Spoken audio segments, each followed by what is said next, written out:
गयासुद्दीन बलबन हिंदुस्तान का बादशाह गुजरा है। सन 1266 से लेकर 1288 तक 22 साल उसने हिंदुस्तान पे हुकूमत की है।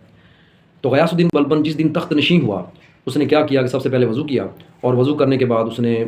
जो तख्त नशीं हुआ, और फिर अपनी तमाम ज़िंदगी वो हमेशा बावज़ू रहा। जब कभी उसका वज़ू टूटता था वो फ़ौरी वज़ू दोबारा कर लेता था, और फिर उसने 22 साल हुकूमत की हिंदुस्तान पे, और बावज़ू हो रहा हर वक्त। उसकी कुछ खसूसियात थी उसकी हुकूमत की। एक अहम खूबी ये थी कि वो हर शख्स के जनाजे में शरीक होता था, जिसका उसको पता चल जाता था ना कि फ़लाँ बंदा फ़ौत हो गया है, और उसको वक्त पे इतला मिल जाती थी, तो वो उसके जनाजे में भी शरीक होता था, उसका जनाजा पढ़ता था, उसका कंधा देता था उसको, और कब्रिस्तान तक साथ लेके जाता था, और फिर मुर्दे को जो है वो कब्र में दफनाने के लिए उसकी ख्वाहिश होती थी कि वो खुद उतरेगा। तो लोग उसकी इस हमदर्दी से बड़े मुतासर होते थे। दूसरी बात गयासुद्दीन बलबन के दौरे हुकूमत की ये थी कि वो किसी भी ज़ालिम को नहीं छोड़ता था। ख़ास तौर पे जो शख्स चोरी करता है, चोरी के हवाले से उसका ये कानून था कि चोर को सज़ा लाजमी दी जाएगी, और अगर चोर नहीं पकड़ा गया तो जिस बस्ती पे शक होता था कि इस बस्ती के करीब चोरी हुई है, और या इस बस्ती के करीब जो है ये वाक़या हुआ है, और बस्ती वालों को इस बारे में इल्म होगा, तो क्या करता था, पूरी बस्ती को ही घेरे में डाल के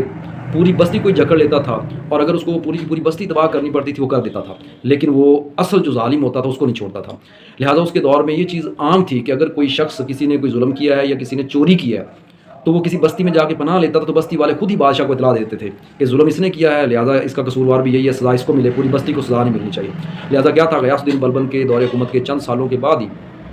ये सूरत हाल बन गई कि चोरी नहीं होती थी। लोग अपना सामान रात के वक्त, अगर गंदम पड़ी है खेतों में तो वो पड़ी रहती थी, उनको कोई डर नहीं होता था कोई उठा लेगा। लोग अपना हल जो है वो, या बाकी चीज़ें जो उनकी ज़रूरत की होती थी, अगर खेतों में पड़ी हैं वो पड़ी रहती थी, वो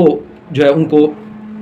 कोई नहीं छेड़ता था। इस हद तक खौफ था, हत्ता कि ये हुआ कि जब 22 साल हुकूमत के बाद गयासुद्दीन बलबन फ़ौत हो गया, तो भी इतना ज़्यादा खौफ था लोगों में, हिंदू खास तौर पे उनमें ये खौफ था कि हम चोरी नहीं करेंगे, अगर करेंगे तो गयासुद्दीन बलबन जो है वो, उसकी रूह जो है दूसरा जन्म लेके हमें मारेगी, हत्ता कि हम चोर को पनाह नहीं देंगे। तो इतना ये सुनहरा दौर था उनका कि उस दौर में ना तो चोरी हुई, और उसके कई साल बाद, गयासुद्दीन बलबन की हुकूमत के 60 साल बाद भी हिंदुस्तान में चोरी नहीं हुई। लिहाजा